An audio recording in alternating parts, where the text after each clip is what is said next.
네, 시청자 여러분 안녕하십니까. 경제시사토크 사이다입니다.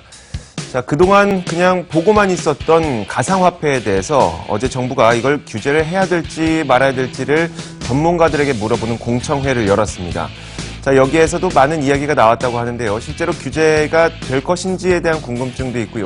앞으로 우리가 어떤 방향으로 가야지 블록체인이라는 기술을 활용하면서 이 가상화폐가 갖고 있는 이 투기적인 어떤 움직임은 좀 제한할 수가 있을까요? 좀 고민을 해보도록 하겠습니다.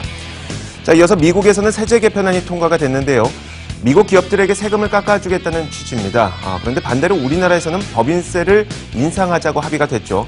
기업들이 글로벌 경쟁력을 갖기 위해서는 다른 나라들이 세금을 깎아주는 것처럼 우리도 깎아줬으면 좋겠는데 오히려 더 거두려고 하냐, 이런 좀 앓는 소리가 나오는 반면에 어차피 이래저래 세금 공제 혜택 그리고 감면 혜택 이런 것들을 받다 보면은 기업들이 이미 내고 있는 실제 세금, 실효세율은 별로 높지 않다, 이런 목소리도 있습니다.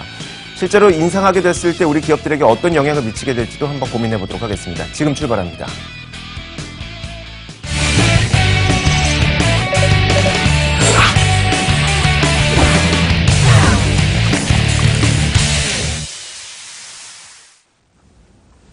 자, 오늘 이 두 분과 함께합니다. 최영일 시사평론가, 박연미 경제컬럼니스트 모셨습니다. 어서 오세요. 안녕하세요. 네, 반갑습니다. 자, 오늘 어떤 이야기를 하게 될지 첫 번째 주제부터 화면을 준비했습니다. 만나보시죠. 가상화폐의 광풍 규제 논란도 가열. 일단 참 이야기가 하기가 어렵습니다. 가상화폐에 대해서. 좀 조심하자 했더니 너희가 조심하라고 해서 투자를 안 했더니 가격이 이만큼 올랐다면서 앓는 소리 하시는 분들이 있고요. 참 변동성은 엄청 크긴 한 것 같아요, 지금. 그렇죠. 가격이 등락폭을 보면 11월 말하고 그 다음날 사례를 제가 한번 들어볼게요. 11월 29일에 거래 가격이 1비트코인당 1,375만 원이었는데 그 다음날 가격은 1,000만 원 수준으로 떨어졌어요. 하룻밤 사이에 370만 원 넘게 하락한 건데, 물론 다시 오르기는 했습니다만 이 정도의 등락폭이 계속 유지된다면 사실 저 같으면 소심해서 돈 넣어놓고 발 뻗고 잠 못 잘 것 같거든요. 그런데 실질적으로 뭐 사기 문제다 아니면 여기에 투기성 수요다 해서 이 돈을 정말 믿고 투자할 수 있는 거냐, 내지는 그래도 지금이라도 추격 매수를 해야 되는 것 아니냐, 이런 고민들이 아주 복잡하게 혼재한 상황인 것 같습니다. 네. 저도 좀 놀랐던 것이요. 주변에서도 갑자기 비트코인을 하라고 추천하는 인물들이 꽤 많아졌어요. 네. 저한테도 그렇고 특히 저희 가족들한테도 그렇고요. 그래서 조금 더 조심을 하게 될 수밖에 없는데, 이걸 진짜 그러면 그냥 두고 보는 것이 낫냐, 그냥 시장 경제에 맡겨놓는 것이 낫냐, 아니면 좀 규제를 해서 뭔가 보호의 차원을 한 가지 이게 쿠션을 만들어 놓는 게 낫냐, 그게 좀 고민이 되죠. 네, 저는 고민 안 되는데요. 어떻습니까? 그냥 아주 자신이 투자 가능한 자산 중에 일부를 포트폴리오로 가지고 있으면 돼요. 그러니까 예를 들면 무리하게 이게 내년에 몇 %는 뛰어야 내가 수익이 나라고 기대치를 가지고 이 투자하는 순간 투자가 이미 투기입니다. 베팅이라고 얘기를 하죠. 그런데 제가 예를 들면 올해 한 1,000만 원 정도의 저축을 가지고 주식에도 좀 투자하고 또 이제 다른 뭐 재테크 수단에 투자하려고 할 때, 예를 들면 제 경우에 가장 안전자산은 금이잖아요. 네네. 골드바라도 하나 사서 좀 집에 보유하고 있고, 이게 한 1년에서 5년 이후에 오를까 내릴까 뭐 이런 거거든요. 네네. 근데 올라도 조금 오르고 내려도 조금 내립니다. 그런데 비트코인은 뭐냐면 디지털 상태의 금이에요. 네네. 제가 보기에는. 네. 이 가격 변동은 시장 수요에 따라서 휙휙 달라져요. 네. 그리고 1년 후, 2년 후 예측할 수 없어요. 다만 비트코인이나 이더리움이, 가상화폐가 실체냐 허구냐, 전 실체 쪽으로 보는 쪽입니다. 네네. 사라지진 않아요. 그럼 문제는 이것은 10년 후에도 내가 가지고 있을 때 가격은 존재한다. 이거는 날아가진 않는다. 다만 이게 떨어질 거냐 올라갈 거냐 모를 뿐이죠. 그래서 네네.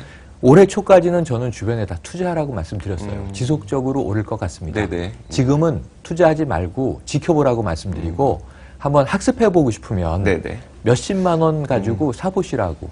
제가 0.03 비트코인을 10월 말에 19만 원 주고 샀는데 지금 40만 원이더군요. 네네. 그럼 이 2배 이상 벌었잖아요. 네. 한 달여 만에. 대단한 상승인데, 그럼 뭐 공부하고 있는 거지. 뭐 20만 원이나 40만 원이나 무슨 떼돈이겠어요. 하지만 여러분들 괜히 이렇게 현혹되는 얘기를 들으시지 말고 네네. 목돈 여기 지금 내가 박아 마라 하시지 말고 공부를 하세요. 그래야 1년, 2년, 3년 후에 비트코인이 실체인지 아닌지를 확인할 수 있어요. 그래서 지금은 관망하면서 학습할 때이지 알지도 못하는데 무리하게 뭐 채굴 합니다. 뭐 1,000만 원 넣고 1억 넣고 절대로 하지 마시라고 말씀드리고 싶습니다. 평론가님, 근데 우리가 복권을 떠올려 보면요. 네. 아무리 모든 사람들에게 복권은 적은 금액으로 하십시오라고 얘기를 해도 잘 안 되니까 네, 네.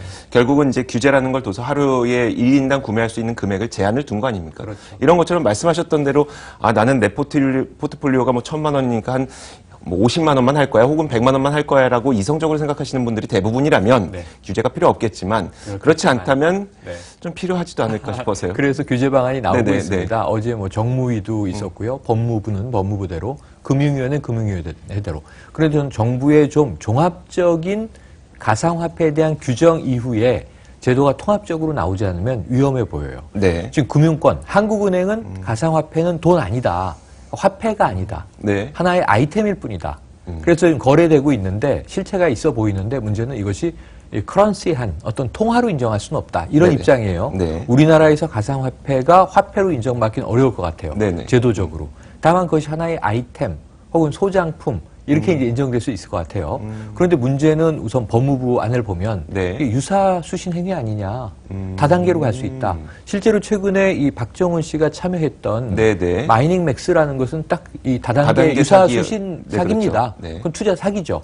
네. 그런 경우에는 엄격하게 처벌해야 되기 때문에 법무부의 이 처벌 규정을 만드는 것은 저는 찬성하는데 먼저 가상화폐 거래소를 합법화해야 될 필요가 있어요. 네네. 그래서 합법과 불법의 경계를 정부가 지어주지 않으면 완전히 다 불법이다. 그렇죠. 그럼 투자하고 싶은 분들 돈 외국으로 나갑니다. 또는 국내에 건전한 투자 기회를 막아버리는 게 돼요. 그 부분에 대해서는 먼저 큰 안을 잘 짜고 나서 규제 방안이 나오는 것이 옳다 이렇게 봅니다. 법을 적용하기 위해서는 법의 테두리 안으로 일단은 들여와야지 법 적용이 가능하다는 이야기니까요. 결국은 그러면 여기에 대한 그 가상화폐를 무엇인가로, 이게 화폐인지 뭔지는 모르겠습니다만 무엇인가로 인정은 해야 된다는 거 아니겠습니까? 그렇죠. 관련 법안이 그렇죠. 지금 그래서 국회에서도 이게 실체를 존재하고 있다는 실체를 인정해야 한다는 의견이 나와 있는 상태예요. 그 더불어민주당의 박용진 의원이 전자금융거래법 개정안을 발의한 상태인데 일단 그 가상통화 거래소를 합법화를 하고 존재를 인정한 다음에 최소한의 소비자 보호 장치를 마련해야 한다는 의견을 낸 상태이거든요. 근데 저는 이 논란이 개고기 합법화 논란하고 좀 비슷하지 않을까 이런 생각이 드는데 그래요? 실질적으로 유통되고 있고 먹고 있단 말이죠. 하지만 현행법상은 불법입니다. 그렇기 때문에 존재하는데 불법이고 제도권 안으로 끌어들여오지 않고 그 존재 자체를 사실 공식적으로는 부인하고 있다 보니까 유통이나 도축이나 이 모든 과정이 전혀 관리되지 않고 네네. 뭐 건강상의 문제 이런 것들도 전혀 담보할 수 없는 이런 상태가 돼 있거든요. 오히려 이것들을 그 제도권 안으로 끌어들여서 건강하게 관리하자. 네. 식용견과 애완견은 카테고리가 다르다는 거 인정하자. 이런 의견들이 나오고 있는데 전 이것도 크게 다르지 않다고 봐요. 존재하지만 이게 존재하지 않는 걸로 그 공식적으로 모른 척하다 보면 네. 문제를 키우게 될 수 있기 때문에 그러니까 정부가 지금 어떤 입장인지는 알겠어요. 네네. 굉장히 부담스럽고 일단 이걸 제도권으로 가져오는 순간 규제와 감시의 책임도 따르게 되거든요. 하지만 이걸 언제까지 미룰 것인가 이 묵은 숙제는 이제 해결을 하고 지나가야 할 때가 되지 않았나 이런 생각이 듭니다. 그 가상화폐를 대하는 국가의 그 대응 방향들은 다 제각각입니다. 어떤 국가는 우리나라처럼 아직은 인정하지 않고 약간은 좀 모른 척하는 경향이 있는 국가도 있는 반면에 일본처럼 가상화폐를 좀 거래 결제 수단 정도로까지는 인정해주는 그런 국가도 있고요. 다만 미국에서는 보면은 미국의 국가적인 움직임이 나타나고 있다기보다는 그쪽은 워낙 네거티브 규제를 많이 하니까요. 네. 시카고 상품거래소에서 이걸 선물 상품으로 일단 만들기로 결정을 했고요. 결정했습니다. 네. 이제 곧 출시가 되는 거죠. 이게 근데 무슨 의미인가요? 선물 자, 거래가 보세요. 되는 이제 시카고 상품거래소는 이제 18일부터 비트코인 선물을 출시한다. 네. 시카고 옵션 거래소에서는 고민 중이다라고 했는데 오늘 아침 보도를 보면 11일 더 빠르게 이제 이 비트코인 선물을 거래하기로 결정했어요. 네. 상품이 출시돼요. 이건 뭐냐면 우리가 선물이나 옵션 거래를 보시면 거의 모든 지구상에 존재하는 자원들을 다 거래하잖아요. 심지어 밀 소도 거래하잖아요. 있더라고요, 소. 예. 밀, 네. 뭐 동, 구리, 니켈 다 거래합니다. 다 거래합니다. 단 여기서 중요한 건 뭐냐면 실체하는 상품으로 다뤄질 수 있어야 하고 교환 가능한 가격이 매겨져야 해요. 네. 근데 이제 수요 공급에 따라서 움직이죠. 그러니까 지금 말씀하신 대로 미국의 경우에는 네. 정부가 이것을 규제하기 전에 시장에서 먼저 이것이 무엇인지를 정해 나가는 과정인데 비트코인이 돈이라고도 미국은 아직 인정한 건 아닙니다. 네. 화폐라고 인정한 건 아닌데 교환 가능한 상품의 하나로 본다. 그래서 이것이 시장에서 수요가 있으면 비싸질 것이고 수요가 떨어지면 가격이 이제 하락할 것이고 네네. 그것을 이제 시장에 맡기는데 이것을 거래소에서 다뤄주기로 하였다. 그러니까 비트코인의 어떤 위상은 상당히 높아지는 거라고 볼 수 있습니다. 그동안은 극과 극의 시각은 이게 실체다 아니다였거든요. 네네. 네. 실체는 맞는데 그러면 어떤 용도로 어떤 기능 혹은 어떤 이 교환 가치를 가지고 시장에 접근할 것인가를 이젠 시장 내에서 테스트하는 과정을 겪게 될 것 같습니다. 네. 그 대부분의 투자자들이 가격 상승은 되게 좋아하는 반면에 가격 하락을 별로 좋아하지 않는데 가격 하락을 또 좋아하는 시장이 있습니다. 바로 선물 옵션 시장이기도 그렇죠, 해요. 그렇죠. 그쪽은 이제 하락으로도 베팅을 할 수가 있기 때문인데 과연 그 시카고 상품거래소의 그 이 비트코인이라는 것이 선물 상품으로 상장이 됐을 때 하락으로도 베팅을 할 수 있으니까요. 그동안에는 그냥 상승의 거품만 껴 있었다면 하락에 베팅한 사람들도 늘어나면서 가격이 좀 안정될 수 있을 것 같다는 희망도 있고요. 어떻습니까? 글쎄요, 거대 자본이 이 시장에 들어가게 되면 항상 그렇잖아요. 석유 가격이 떨어지면 곡물 시장이 급등하고 국제 곡물 거래가가 떨어지면 또 석유 시장으로 돈이 몰리고 이러면서 거대 자본이 사실상 이 상품 거래에서도 가격에 대한 조정을 하게 되는 게 사실 현실이거든요. 그렇다면 뭐 하락에다가 베팅을 했다가 하락을 해서 돈이 좀 벌면 이번에는 조금 띄워볼까 이런 방식으로 아주 투기판이 될 가능성도 있죠. 네네. 여전히. 그 규제, 그러니까 이 실체에 대한 것들을 제도권에서 충분히 파악하고 인정하지 않고 있기 때문에 사실 이 시장이 어떻게 흘러갈지는 정말 뚜껑을 열어봐야 알 것 같습니다. 지금으로서는 뭐라고 단언하기가 좀 어려워 보입니다. 네.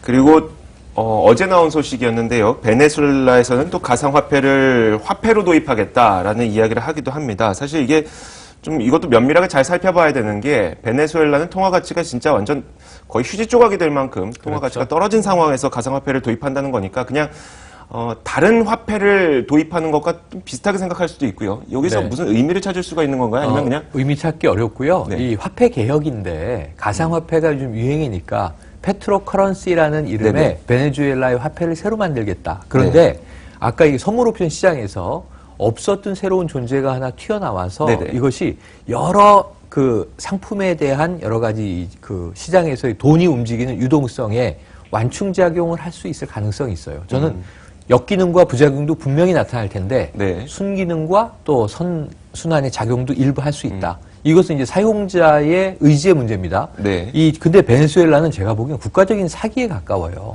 지금 말씀하신 대로 이 모라토리엄 지경이지 않습니까? 네네. 그 상황에서 돌파구를 가상화폐라는 핫한 이름을 불러왔지만 사실은 가치가 떨어진 자국의 통화를 새로운 이름으로 바꾸는 정도의 수준이다. 물론 여기 이제 신기술이 들어오겠죠. 그러니까 핀테크의 개념으로 우리는 화폐를 개혁하겠다. 네네. 근데 이게 뭐 재미를 볼 수도 있습니다. 일부. 그럼에도 불구하고 이 베네수엘라가 이 화폐를 바꾸는 게 가상화폐로 네. 새로 출시하는 게 크게 문제가 되진 않을 것 같은 게 뭐냐면 우리가 지금은 양적 완화 때문에 통화를 막 찍어내는 시대에 살고 있지만 네네. 20세기까지만 해도 국가가 중앙은행이 화폐를 발행할 때는 네. 그 가치를 예탁해야 되는 것이었잖아요. 네. 그래서 우리의 돈은 모두 다 금본위 화폐들이었어요. 그렇죠. 그러니까 중앙은행이 그 정도의 금을 보유하고 거기에 해당하는 돈을 찍어냈다고요. 근데 지금은 그게 좀 균형이 깨졌고 금본위 화폐는 역사 속의 얘기가 됐습니다만 네네. 지금 베네수엘라 정부는 이 페트로커런시의 가치를 입증해줘야 되니까 자국이 보유하고 있는 다양한 자원들, 금, 다이아몬드, 뭐 천연가스 이런 것들의 본위 가치를 놓고 거기에 상응하는 통화만 발행하겠다라고 얘기를 하고 있어서 그러면 이게 디지털로 된 가상이라는 말이 붙었을 뿐이지 화폐 개혁하겠다는 것은 다름 아니구나. 제가 보기에는 좀 이 경제 위기에 처한 국가의 좀 사기 행각일 가능성이 있다 이렇게 보여지네요. 네, 알겠습니다. 여쭤본 이유가 바로 그겁니다. 자꾸 어느 국가에서 이걸 가상화폐를 도입한다고 한다. 그러니까 뭐 제도권으로 화폐로 인정하는 것으로 사람들이 많이 네. 느끼고 있어서요. 그리고 선물 상품으로 도입한다. 이것도 뭔가 화폐나 아니면 교환 가치가 충분한 어떤 실물로 인정한다. 이런 느낌을 많은 분들이 갖고 계셔서 좀 여쭤봤고요. 마지막으로, 블록체인은 사실 비트코인을 기반으로 하고 있는 기술이기 때문에 이 기술은 이미 많은 기업들에서도 활용을 하고 있어서 기술 발전 차원이라든지 아니면 기업 경쟁력 차원이라든지 아니면 국가 산업 경쟁력 측면이라든지 도입은 돼야 될 것 같거든요. 하지만 여기에서 얽혀있는 이 비트코인이 너무 급등나가니까 이거 어떻게 해야 될까요? 우리나라의 방향성이요. 일단 아버지를 아버지라 부르지 못하게 하면 이 산업이 클 수 없어요. 일단 실물을 인정해야죠. 현실적으로 이게 뭐 돈이든 아니면 상품이든 투자의 어떤 대상이든 이게 존재한다는 걸 인정하는 바탕에서야 산업도 발전을 할 것이고 제도나 규제도 만들어낼 것이고 소비자도 보호를 할 겁니다. 물론 투자의 책임은 개인에게 있죠. 그 이더리움 사기 사건에서 보면 뭐 집을 분양받았는데 오를 것 같아서 그 돈을 담보로 잡혀서 이더리움에 투자를 했다가 전액을 다 날렸다 이런 사람도 있더라고요. 물론 이런 사람들의 투자는 본인의 판단에 책임이 있습니다만 그래도 최소한의 소비자 보호장치 이런 것들을 만들어내야 한다는 게 사실 사회적인 분위기인 것 같아요. 제가 보기엔 적어도 그렇습니다. 기술의 발전을 도외시하면 앞으로 나아갈 수 없어요. 이 상황을 인정하고 정부가 아주 귀찮고 좀 골치 아프겠지만 이런 것들이 이제 우리 제도권 안으로 들어오려고 한다는 이 분위기를 인정해야 할 것 같습니다. 네. 가상화폐에 투자를 했다가 큰 손실을 보셨다는 분들에 대해서 본인의 책임이라고 치부하기는 좀 어려운 측면이 있고요. 또 보호장치가 필요하다는 목소리가 있는 이유는 그렇게 생겨서 누군가가 은행의 빚을 못 갚게 됐을 때 거기에서 번질 수 있는 시스템 리스크 이런 것들을 방지하기 위해서는 분명히 좀 필요한 부분이 있을 것 같습니다. 자, 이렇게 가상화폐에 대한 이야기는 여기서 마치도록 하겠습니다. 다음 주제 준비했습니다. 만나보시죠. 법인세 역주행. 자, 일단 내년 예산안에 대한 합의가 법인세법, 소득세법 이런 것들에 대한 합의는 어제 이루어졌습니다. 다만 증액 심사가 아직 끝나지 않아서 예산안 처리는 오후로 미뤄진다고 하는데요. 지금 현재 진행 상황이 어떤지 취재 기자를 연결해 보겠습니다. 염현석 기자. 네, 저는 지금 국회에 나와 있습니다. 지금 진행 상황 어떻습니까? 네, 국회는 원래 오전 11시 본회의를 열고 내년도 예산안을 처리할 예정이었습니다. 하지만 계획은 좀 틀어졌습니다. 기획재정부의 예산안 정리 작업과 일부 증액 심사가 마무리되지 않아 예산안 처리가 늦어지고 있기 때문입니다. 이에 따라 국회는 내년 예산안 처리에 앞서 법인세법과 소득세법 등 예산 부수 법안을 우선 처리할 계획입니다. 법인세법이 처리되면 9년 만에 법인세가 인상됩니다. 현재 법인세율은 과표 0에서 2억 원 10%, 과표 2억에서 200억 원 20%, 과표 200억 원 초과 22% 등 총 3구간으로 나눠져 있습니다. 여기에 3천억 원 초과 과표 구간이 신설되고 이 구간에 기존 최고세율 22%보다 3%포인트 높은 25%의 세율이 적용됩니다. 지난해 법인세 신고 기준을 바탕으로 법인세율 25%가 적용되는 법인을 산정해보면 모두 77곳 정도 됩니다. 법인세 인상에 따른 연간 세수 증대 효과는 2조 3천억 원으로 추산되고 있습니다. 이 같은 내용의 법인세 인상 내용은 과표 2천억 원 이상 법인에 최고세율 25%를 적용하겠다는 정부 안보다 다소 완화된 겁니다. 다만 소득세 인상안의 경우 3억 원 이상 고소득자의 소득세율을 2%포인트씩 올리자는 정부안이 유지됐습니다. 국회는 법인세법과 소득세법을 처리한 이후 정회를 하고 기재부의 예산안 정리 작업과 증액 심사가 끝나는 대로 다시 본회의를 열어 내년도 예산안을 처리할 계획입니다. 만약 여야 합의대로 처리된다면 내년 공무원 증원 규모는 당초 정부안인 12,000여 명 증원에서 3,000여 명 줄어든 9,475명으로 확정됩니다. 또 만 5세 아동에 매월 10만 원씩 지급하는 아동수당의 경우 지급 대상에서 소득순위 상위 10%가 빠졌고 지급 역시 지방선거 이후인 내년 9월로 미뤄집니다. 머니투데이 방송 염혜석입니다. 지금 들으셨던 것처럼 우리나라에서는 정책 방향을 돈을 많이 버는 대기업에 대해서는 세금을 더 올리겠다. 그리고 돈을 많이 버는 소득자에 대해서도 세금을 올리겠다. 다만 그 이하에 있는 분들에 대한 세금은 그대로 유지하겠다. 이런 것을 확인할 수가 있는데요. 반대로 미국과 일본의 경우에는 그 법인세도 그렇고요. 좀 세금을 인하해 주려는 움직임이 계속 더 강한 것 같아요. 네, 트럼프 대통령 같은 이 지행합의의 아이콘이 있을까 싶은데 이 정도로 파격적인 안을 관철시킬 줄은 사실 예상하지 못했습니다. 현재 시간으로 지난 2일이었는데요. 트럼프 대통령이 대선 기간 중 가장 큰 공약으로 내세웠던 대규모 감세안이 상원을 통과를 했습니다. 해서 법인세 최고 세율이 35%에서 20%로 15%포인트나 떨어지게 됐는데 이렇게 되면 현재 우리가 전혀 세율을 건드리지 않은 상태에서도 사실 법인세율은 역전이 되는 그런 상황이 되죠. 우리가 22%니까요, 현재. 그래서 일본도 지금 한 29%를 약간 넘기는 최고세율을 가지고 있는데 이걸 한 20% 선까지 낮춰보겠다 이런 것들을 적극적으로 검토하고 있다고 합니다. 역시 뭐 기업을 유치하고 네. 기업 경쟁력을 고려하는 그런 조치이기는 할 텐데 뭐 논란이 있는 것도 사실이에요. 네. 그 일본까지도 좀 정리를 함께 간략하게 좀 해주셨으면 네, 좋겠네요. 당초에는 일본 정부가 가지고 있던 생각이 29%를 약간 넘기고 있으니 이걸 한 25% 선으로 내려볼까 이런 안을 가지고 있었는데 미국이 저렇게까지 파격적으로 세율을 낮춘다면 우리가 해외 투자 같은 것들을 고려할 때 법인세율을 높게 가져갈 수는 없지 않겠느냐 이런 판단을 내린 것이고요. 해서 20% 선까지 그러니까 미국 수준까지는 낮춰보겠다는 그런 검토를 하고 있는 거죠. 해서 국내에서는 이런 상황들을 바탕으로 재계해서 이거 봐라 전 세계가 이런 식으로 점차 감세하고 있는데 네네. 한국만 역주행하고 있는 것 아니냐 이게 재계의 반론입니다. 재계의 반론이 좀 네. 마음에 와 닿긴 하거든요. 네네. 평론가님. 아니요. 다른 저는 다른 좀 입장이 다릅니다. 그래요? 왜냐하면 이 재계에 지금 25%로 법인세율이 오른다. 네. 상당히 오르는 것 아닌가? 사실 MB 정부 이후에 감세를 많이 했죠. 법인세에 대해서. 네. 그래서 지금 이번 정부는 이것을 뭐라고 부르냐면은 원복이라고 부릅니다. 원래의 법인세율로 돌아가는 거지 네. 인상이 아니다. 지난 9년 동안 감세 혜택을 받지 않느냐. 네. 그런데 문제는 그 MB 정부 때 이 감세의 이유가 뭐였냐면 낙수 효과였어요. 네. 그런데 낙수 효과가 아니고 양극화는 더 심해지는데 과거에는 개인 간 양극화, 기업화 양극화만 얘기했지만 네. 기업은 부유해지는데 개인은 가난해지더라. 여기서 개인은 뭐냐면 이제 자본을 보유하지 않은 다수 근로자들입니다. 네네. 이 양극화를 바로잡기 위해서는 그래서 이번에 나온 증세는 이 정부가 증세라고 인정하지 않잖아요. 네. 일부 이제 세법 개정인데 네. 이것을 슈퍼리치법 이렇게 부르지 않습니까? 그러니까 3억 원, 연간 3억 원 이상의 소득을 올리는 네네. 이게 자산 보유가 아니라 그렇죠. 뭐 아파트만 치면 다 3억 이상 되죠. 그렇죠. 서울 시민들 네. 대부분이 자가 보유자들의 경우에는. 근데 그 연 소득이 급여로 3억 이상을 버는 사람은 초고소득자가 맞잖아요. 그렇죠. 이들에게 이제 소득세를 더 떼겠다는 거고 약 2% 이상 증액. 그리고 3천억 원 이상 매출 규모를 가진 기업들 일부입니다. 일부에 대해서만 3% 정도의 세율을 더 부과하겠다는 거거든요. 네네. 그럼 이것이 지금 연간 이게 이 기업계에 좀 막대한 타격을 주려면 네.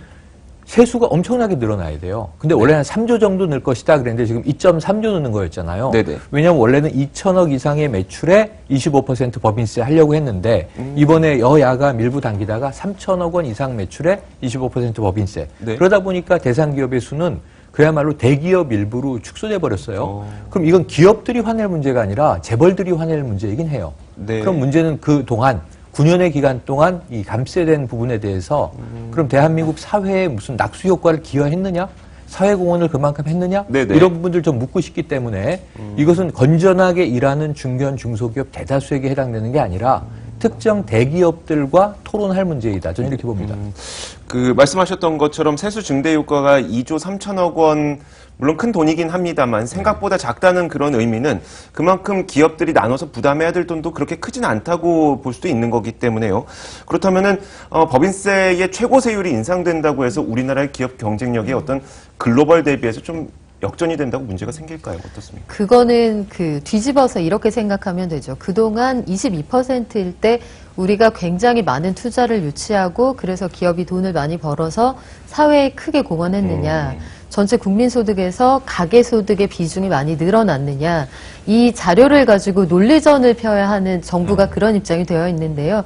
사실 아니거든요. 그리고 기업들이 하고 있는 얘기들을 보면 그 여러 가지 연구개발에 따른 세액공제 혜택 이런 것들이 줄어들다 보니 실질적인 세부담은 이것보다 훨씬 늘어난다 이렇게 얘기를 하고 있는데 그건 사실 논리적으로 맞지 않습니다. 호의가 계속되면 걸린 줄 안다 이런 얘기가 나오는데 네. 그건 정말 호의였던 것이고 네네. 그것에 따른 효과가 별로 없어서 정부가 걷어들이겠다 이런 입장을 취하고 있는 것인데 이때 정부가 빠지지 말아야 하는 논리적인 함정이 뭐냐면 전반적으로 전 세계의 법인세율이 낮아지고 있는데 우리가 마치 세율을 올려서 우리 경제가 어려워지는 것처럼 반대하는 입장에서는 충분히 그런 논리를 끌어다 사용할 수 있죠. 여기에서 정부가 얼마나 이걸 상식선에서 논리적으로 자료를 가지고 반박할 수 있느냐. 제가 보기에 지금 이 세금 전쟁의 성패는 거기서 갈릴 것으로 보이는데요. 그동안 기업이 충분히 감세에 따른 보답을 해주지 않았다. 정부가 이 부분을 국민들에게 설명할 필요가 있어 보이고 다만 우리가 여기에서 한 가지 짚고 넘어가야 할 것은 실질 실효세율을 두고 항상 기업과 정부 입장이 갈려요. 네네. 그러니까 명목으로는 세율이 22%이지만 정부가 보고 있는 실질 실효세율 그러니까 정말 기업이 내고 있는 세율은 한 18% 수준밖에 안 된다고 보고 있는 거거든요. 하지만 기업들이 실질적으로 느끼는 거는 그거보다 왜 훨씬 높으냐. 세금이 아니지만 준조세 형태로 내는 여러 가지 부담금이 굉장히 많습니다. 기업에 사실상 떠안기는 거죠. 네. 이런 방식으로 걷어들이는 세금을 없애고 공식적으로 내는 세금을 투명하게 그렇게 세율을 올린다고 하면 아마 기업들의 불만도 줄어들 수 있지 않을까 그런 생각을 해보게 됩니다. 준조세에 대한 이야기도 네. 좀 해주시죠. 네, 준조세를 기업들이 내면 안 되죠. 내면 네. 안 된다고 생각합니다. 심지어는 과거에는 그러니까 이 정경유착이라는 말도 쓰지만 네. 정경은 수직적인 관계였잖아요. 정치 권력이 경제적인 뭐 시장 권력을 참여정부 시절에 이제 고 노무현 대통령은 이미 권력은 다 시장으로 넘어갔습니다. 이런 네. 얘기를 한 적도 있지만 네. 전통적으로 정치 권력이 기업을 살릴 수도 있고 죽일 수도 있었기 때문에 네. 지난 정권을 생각해보면 미르재단, K스포츠재단의 정경련에서 자, 이 재계 순위별로 돈 내시오 해서 수백억씩 갖다 바친 것도 기업 입장에선 준조세라고 생각을 할 거거든요. 그렇죠. 그 불법적인 준조세이기 때문에 이번 정부 이후에는 기업들이 어두운 돈을 정경유착의 비용으로 내는 것, 준조세는 사라져야 마땅하고 사라졌다고 저는 믿고 싶고 사라져야 하는 것이고 그 대신에 이 기업들이 사회환원을 해서 네네. 직원들의 복지나 급여를 높여준다든가 정부 방침이 지금 소득 주도 성장 아닙니까? 네. 그럼 우리 기업 내의 근로자들, 종업원들에게 소득을 우린 더 돌려주겠다. 대신 세금 감면을 해달라라는 주장을 그렇죠. 논리적으로 할 수 있으면 정부는 저는 기업이 복지나 사회공헌에 이제 드리는 공만큼은 세금에서 삭감해줘도 좋다. 그래서 준조세를 이제는 불법 자금으로 내는 것이 아니라 투명하게 사내 혹은 고객들에게 환원시켜줄 네네. 때 그 앞서가는 선도적 기업들에게는 국가가 세금을 감면해줘도 좋고 감세해줘도 좋고 얼마든지 그래서 케이스 바이 케이스로 그동안 경직돼서 운영되던 이 세법이 조금은 탄력성을 가져야 되거든요. 그래서 네. 잘하는 기업에게는 인센티브를 주고 못하는 기업에게는 페널티를 줘야 되는데 저는 세율 높이는 거 좋지 않다고 생각해요. 아까 일부 재벌들은 좀 더 내도 되는 거 아닙니까 했지만 25%로 수렴하는데 네네. 기업들은 미국 기업들이 그럼 35%낼 때는 조용했잖아요. 우린 20% 냈지만. 근데 이제 미국은 20%로 다운시키는데 우리는 25%로 올린다 그러니까 지금 문제 있다라고 제기하는 거 아닙니까? 덜 낼 때는 조용히 있고 네. 많이 낼 때는 불만 제기를 하는데 문제는 혜택 볼 동안에 우리는 자본을 축적했느냐. 이 좀 가슴에 손을 얹고 고민을 해보고 앞으로는 사회적 순기능에 기여하는 만큼을 우리는 면해달라. 우리는 세금을 직접 정부에 내는 것보다 네. 오히려 고객에게, 시장에게 내는 게 더 좋겠다라고 하는 이야기를 했으면 하는 바람입니다. 네, 알겠습니다. 자, 뭔가 어두운 돈들이 오고 갈 때에는 그것이 논리적으로 설명이 되지 않다 보니까 거기에서 또 정부와 기업 간의 의견차가 발생하게 되죠. 사실 어두운 돈 또 누군가의 욕심입니다. 그것 때문에 우리가 받을 수 있는 피해는 좀 모쪼록 빨리 사라졌으면 좋겠다는 생각이에요. 자, 최영일 시사평론가와 박영미 경제칼럼니스트 함께 이야기 나눠봤습니다. 오늘도 말씀 고맙습니다. 고맙습니다. 자, 이어서 오늘의 이슈도 짚어드리도록 하겠습니다. 오늘 이슈 파노라마 지금부터 바로 함께 하시죠.